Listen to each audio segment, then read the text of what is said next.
राज और पूजा एक साथ पढ़ाई करते थे। वह दोनों एक अच्छे दोस्त थे। राज मध्यम वर्ग से था, लेकिन पूजा एक बहुत ज़्यादा अमीर घर की लड़की थी। दोनों साथ में पढ़ाई करते थे और साथ में कॉलेज पढ़ने जाया करते थे।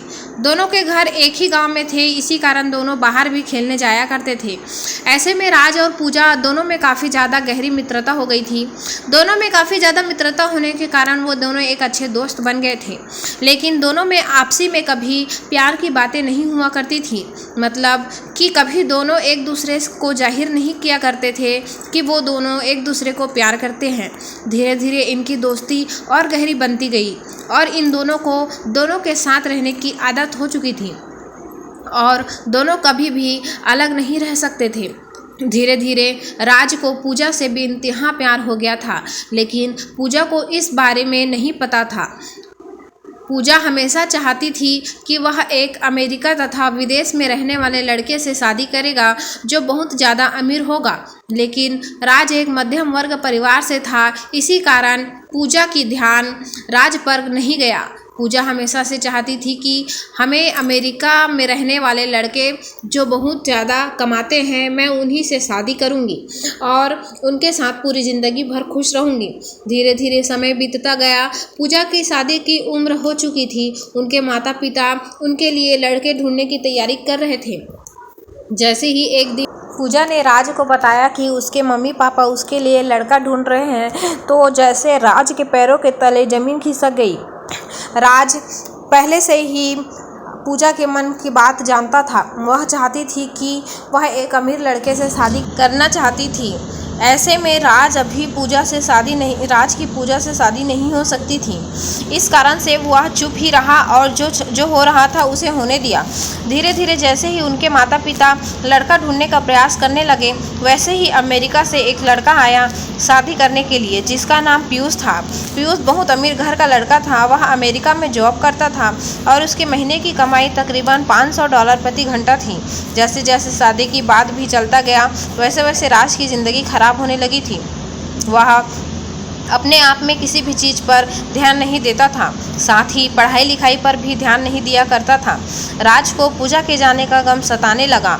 वह चाहकर भी इस बात को नहीं बोल सकता था कि राज पूजा से शादी करेगा, क्योंकि राज के पास अपनी हैसियत नहीं थी, जितनी हैसियत के लड़के के बारे में वह सोचा करती थी और बताया करती थी। धीरे धीरे बात फाइनल होने लगी थी। राज और पूजा के बारे में काफ़ी लोगों को पता था। वो जानते थे कि यह दोनों हमेशा साथ में रहते हैं। हो सकता है दोनों की शादी एक साथ हो। उसके बाद एक दिन पूजा राज से कहती है कि मेरी तो शादी होने वाली है, क्या तुम अपनी शादी नहीं करोगे? राज कहता है कि मेरा अभी शादी करने का मन नहीं है, पहले तुम कर लो, उसके बाद मेरा मन होगा तो बाद में मैं कर लूँगा। वह दिन दूर नहीं था जब पूजा की शादी नज़दीक आ रही थी। जैसे जैसे पूजा की शादी नज़दीक आ रही थी, वैसे वैसे राज का जीना मुश्किल हो गया था।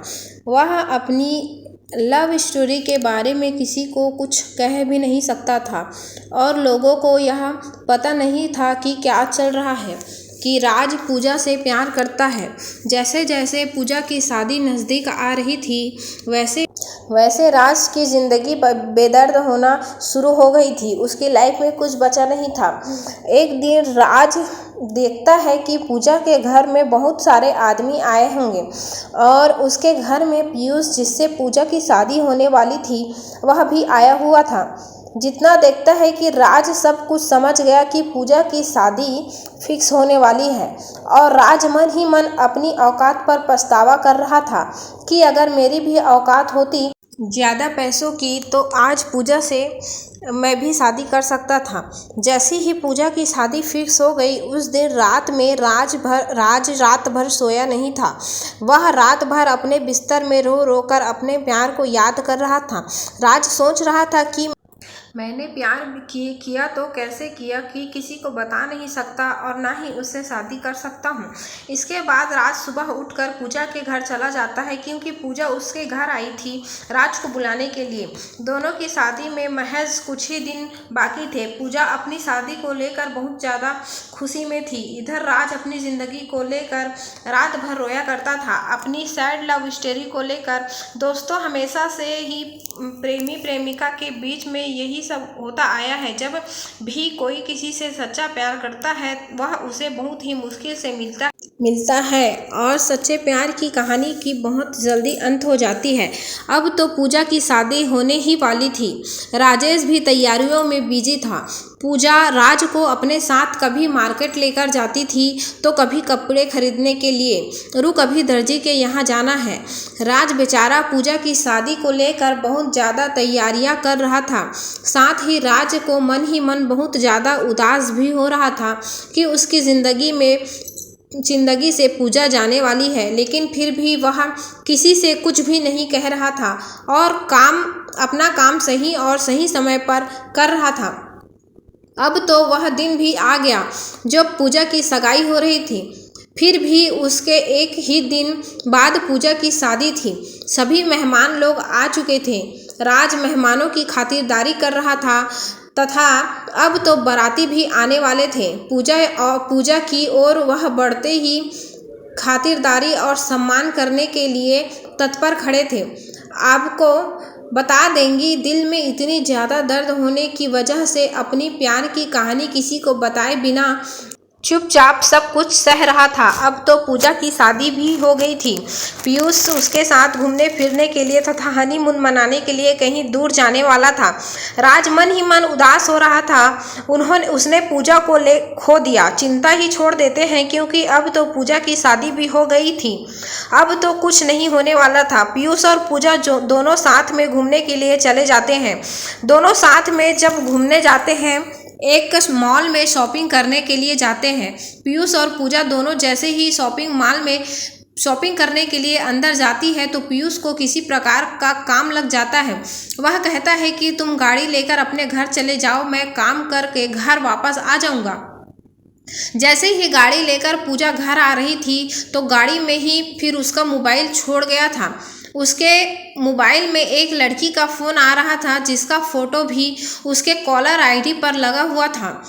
उसकी फ़ोटो नग्न अवस्था में लगा हुआ था। यह देखकर पूजा को गुस्सा आ गया और उसने सोचा कि यह लड़की कौन है जो मेरे पति को फ़ोन करती है। पूजा गुस्से से फ़ोन उठाती है। वैसे ही फ़ोन उठता है और उधर से आवाज़ आती है, जानू तुम कहाँ हो? लग रहा है मुझे छोड़कर कहीं चले गए हो या तुम्हें कोई दूसरी मिल गई है। अब तो तुम फ़ोन भी नहीं करते हो। यह देखकर पूजा को बहुत ज़्यादा गुस्सा आ जाता है। वह पूजा अपने हस्बैंड को फ़ोन करती है तो पूजा का फ़ोन नहीं उठाता है और काट देता है। पूजा को अब बहुत ज़्यादा गुस्सा आने लगता है। वह गाड़ी इधर उधर कर बहुत स्पीड से चलाने लगती है। गाड़ी स्पीड चलाने के कारण उसके सामने एक बहुत बड़ी गाड़ी आती है और पूजा गाड़ी को कंट्रोल नहीं कर पाती है और उसकी गाड़ी जाकर टक्कर मार देती है। पूजा जैसे ही गाड़ी को टक्कर मारती है वह बेहोश हो जाती है। अब तो पूजा की हालत बहुत ज़्यादा खराब हो गई थी। उसके दिमाग से बहुत ज़्यादा खून निकल रहा था, मतलब उसके सर में चोट लगी थी। जैसे ही इसकी जानकारी पूजा के घर वालों तथा राज को मिलती है, वह तुरंत ही दौड़े दौड़े शहर जाकर हॉस्पिटल ले जाते हैं। हॉस्पिटल ले जाने के कारण पूजा की हालत बहुत ज़्यादा खराब हो गई थी, जिस कारण से उसे बहुत ज़्यादा मात्रा में उसके सर से खून भी निकल रहा था। यह देखकर राज को बहुत ज़्यादा फिक्र होने लगती है, लेकिन फिर भी वह पूजा को संभाल कर हॉस्पिटल ले गया। हॉस्पिटल लेकर जाने के बाद डॉक्टर ने चेक किया और कहता है कि इसके दिमाग में चोट आई है। पूजा की दिमागी हालत सही नहीं है। हो भी सकता है कि पूजा को अब ये कुछ भी याद न आए और याद आने में कितना दिन लग जाए यह कुछ कह भी नहीं सकते। उस समय तक अब तो पीयूष हॉस्पिटल आ चुका था। डॉक्टर की यह बातें सुनकर पीयूष कहता है कि अगर इसे याददाश्त नहीं आएगी तो मैं इसे नहीं रखूँगा। अगर इसकी स्वास्थ्य सही नहीं रहेगी तो मेरा कौन सा काम आएगी। इससे बेहतर होगा कि मैं कोई दूसरा शादी कर लूँगा। आप अपने बेटे को देख लीजिए। यह बात पीयूष कहता है। पूजा के माता पिता से, लेकिन पूजा के माता पिता भी इन सभी बातों को नहीं बोलना चाहते थे, नहीं सुनना चाहते थे, क्योंकि उसकी बेटी की तबीयत बहुत ज़्यादा खराब थी। वह जल्द से जल्द चाहते थे कि उसकी बेटी पूजा पहले जैसे सही हो जाए, उसके बाद जो होगा देखा जाएगा। इतना कहते पीयूष कहाँ से चला गया और कहता है कि इसकी तबीयत और इसकी दिमागी हालत पूरी तरह से सही हो जाए तो मुझे बता देना। और साथ में पीयूष यह भी कहता है कि अगर इसकी दिमागी हालत सही नहीं हो रही होगी तो मुझे बता देना, मैं दोबारा शादी कर लूँगा। यह सब सुनकर पूजा मन ही मन रो रही थी, लेकिन राज उसे दिलासा दिया जा रहा था, सब कुछ सही हो जाएगा, तुम बस सही हो जाओ। अब तो पूजा को छोड़कर पीयूष अब चला जाता है, लेकिन उसकी देख रेख करने के लिए राज वहाँ मौजूद था।